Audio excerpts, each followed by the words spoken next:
Gary, you're down to your last few months here, and looking back, just think what you and the city have gone through quite a bit of a lot of changes. The city is probably, quadrupled at least in population and size. But let's go back to the early days. When did you start here? Well, I first want to say, Kim, I've been really appreciate working with you all these years. You've been a terrific news coverage person for us, and we really enjoyed working with you. So I want to get that on tape. Goes both ways. Yeah, I started in 1982. At that time, there was a plan for flood control already, and they completed in 1977. They had a bill in 1978, but one of the first things Steve asked me to do is, why don't you work on this little flood control project? I didn't know it wasn't a little flood control project. Were you in town when that flood in 1978 No, I was hit? not. I didn't come here till 1982.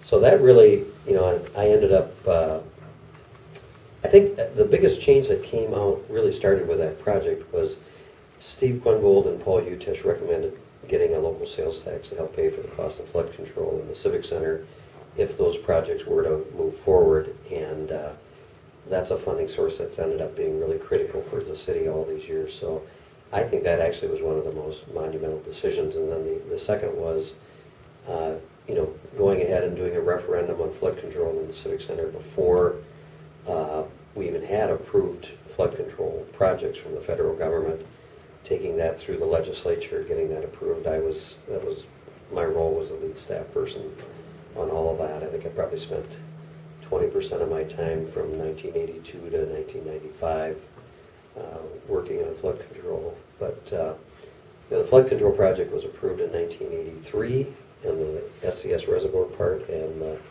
core part was approved until 1985. So at that point we had a plan, we had funding, and then basically we took off and started doing the project. Our job was to buy the land. We bought 545 properties, which is huge. Not all acquisitions, some easements. So I think probably the flood control project was the biggest change to the community, because it ended up securing the fact that our economy was safe, because it was as much as an emotional and an impact on people. It was an economic impact in 1978. It pretty much wiped out a good part of our economy for a while it recovered. So it was about 30 years after that project was completed. We got, actually, I think, more rain in 2007 than we did in 1978. And you were out that night looking at the reservoirs because it was their first real test to see if they would work. Yes, that was probably not a smart thing for me to do all by myself. But I was out checking them in midnight and 2 in the morning because there was a tremendous amount of water there.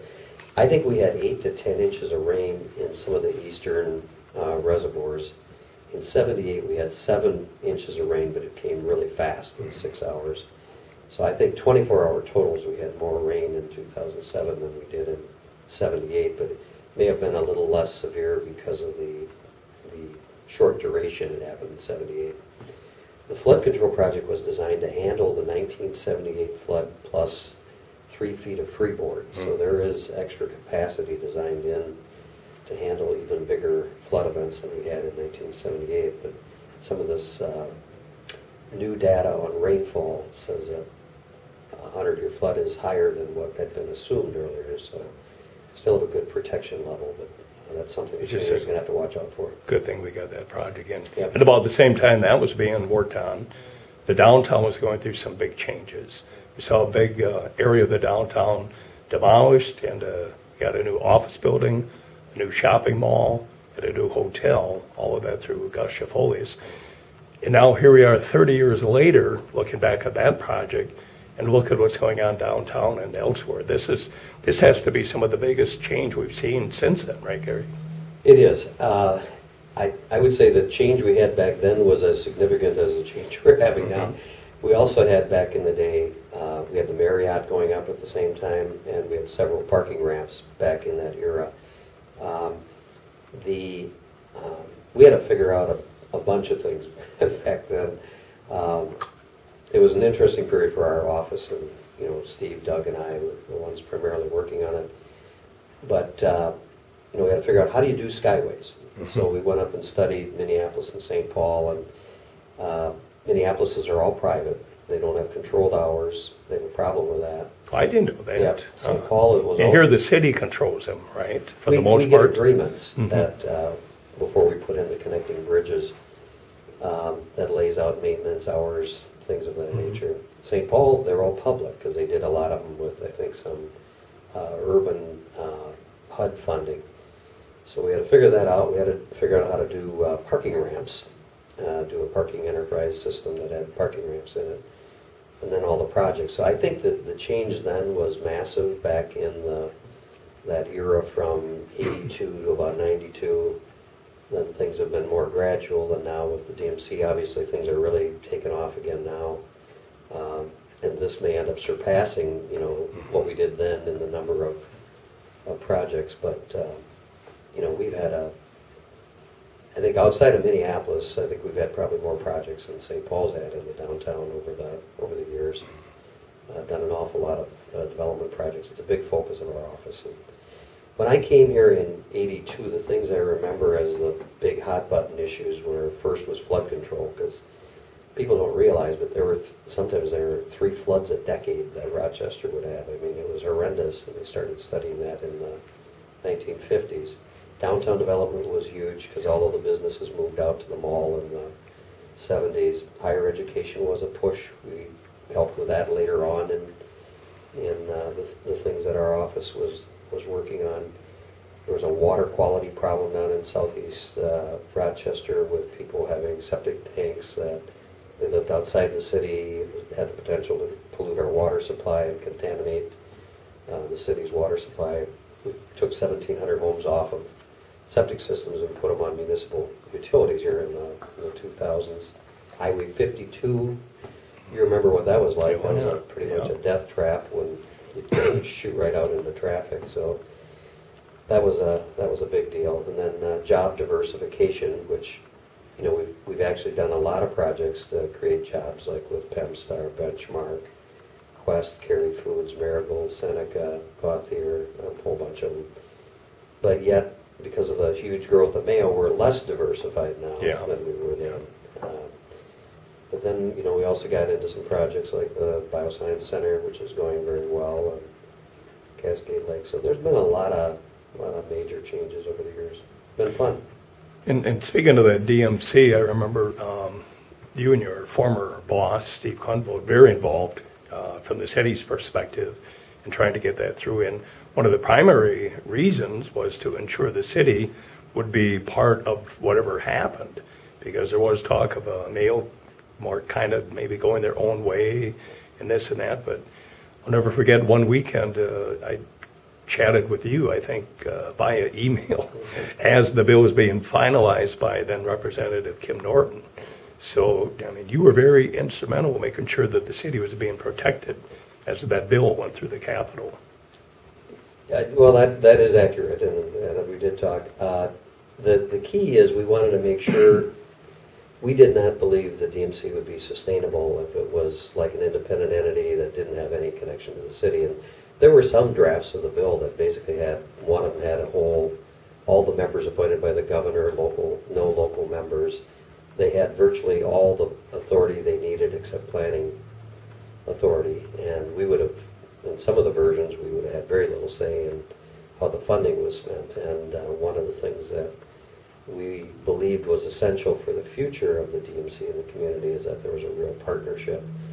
And so we did take some steps to make sure that the city has an appropriate role in the process. And you'll note now that the budget is approved by the DMC, all the projects are approved by the DMC, but it also takes the city council to approve the budget and to approve the projects. And to be sustainable, you really need that partnership. I think we've got a really good partnership going right now with the DMC EDA staff and with the DMC board. And I think it's off to a great start, and it is critical for the community. It's not just the funding. I think the key thing is that it really secures Mayo's growth for Rochester and Minnesota, which is essential not just for Rochester but the whole state. And it's just people need good quality jobs, and it's not easy being the largest medical institution in a town this size. So it is a really critical thing. We were glad to be part of the whole DMC legislative effort, and we're really happy, I think, with the partnership that we're having going forward here. There are, and I'm sure will be, critics of DMC, and a lot of that being driven, I think, by longtime residents of the city who are watching these changes, watching maybe buildings that have been here for decades suddenly, or they're just gone. You look at some of the buildings that were demolished just during this past 6-12 months. Yeah. Do you think that there's something behind that criticism? Maybe they're looking at the city losing its identity or assuming a new identity? Well, there's always some concerns about change, so I think you have to make sure that it's positive change. I think some of it is people, I think, are concerned that they may think the funding is coming out of other things that the city won't be able to do.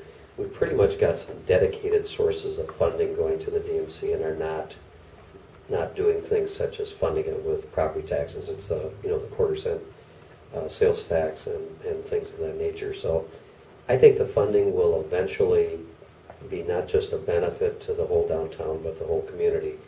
But there's going to be some changes.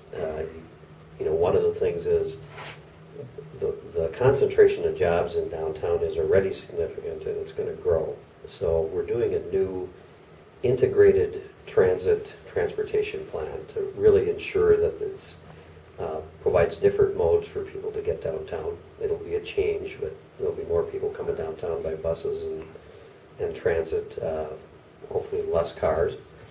But I think it'll all be positive in the end. Obviously, it's up to the mayor and city council to ensure that it's financially sustainable, and that's also the job of the city administrator's office. And I have great confidence that between the mayor and council and the city administrator and the finance director, that those folks will do a really good job, and that it won't neglect other things in the community. I don't believe that's going to happen. So are you planning on sticking around here as we chat on a day where it's barely above zero, we're getting snow, and we're talking about even colder weather? What are your short-term plans, Gary? Well, I'm leaving as of February 28th, and I'm not planning on moving. I don't know if that'll change. I'm a diehard Minnesotan. I love watching basketball games and hockey games and March. And the Twins. Madness. Don't forget the Twins. Come on. I love all sports. So I'm a homer for Minnesota, and I'm a homer for Rochester. So I have no plans to leave currently, but that could change. I'm just you get to a point where at least I have where I think actually between Steve Quenvold and I, we were probably involved. As I look around at my contemporaries in this business in Minnesota, other city managers, city administrators, and assistant administrators, I've got probably the biggest assistant job anybody's had. And I think we've been involved in more major projects than any administrative team in Minnesota, because we've had so much going on here. When you look at the big projects like the flood control project, all the sales tax projects, the fact we've done 5 sales tax referendums, it's been just a wonderful career, and I've really enjoyed working with the people. Should really appreciate the mayors they've had and the elected officials they've had. We've had terrific department heads. We've had legislators that have worked with us, partnership organizations. Rochester's just a terrific community, and I'm not planning on leaving because I feel so blessed to have had the opportunity to live here, raise my family here. It's just been wonderful. So. Do you feel pretty comfortable looking ahead? I look at the changes. Steve Quenvold is already gone. You will soon be gone. We've had the police chief, who's been there forever, will be leaving next year. A few months after you, we will soon be getting a new fire chief. Yeah. We're getting a new city attorney. On the county side, we have a new administrator, and they lost their longtime finance director. I mean, you look at all these changes, Gary, this is pretty big, but Yeah. so far it seems pretty seamless. I think it will be.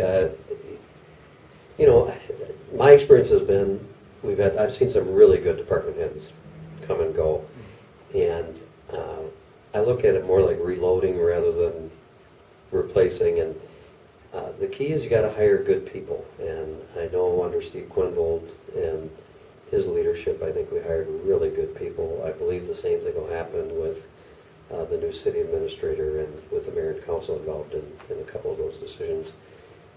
So I'm pretty confident that they're going to do just fine. I will say that there is an issue out there where Minnesota, and it's hard for people to understand, there's a salary cap, and we don't get the applicants in the volume and in some cases a broad range of quality that we used to get because in government employment down in Iowa they pay quite a bit more, and other surrounding states they do. So, and it's harder to draw people out of the metropolitan area. You know, if you've got a husband and a wife that's working, you got kids in school, especially if there's no real room for advancement anyway, if you're bumping up against the same salary cap. So that is a concern of mine, but I'm confident seeing the people that we've been bringing on board lately, the new administrator and some of the other people we've hired, that I'm pretty confident they're going to do just terrific. And I have no qualms about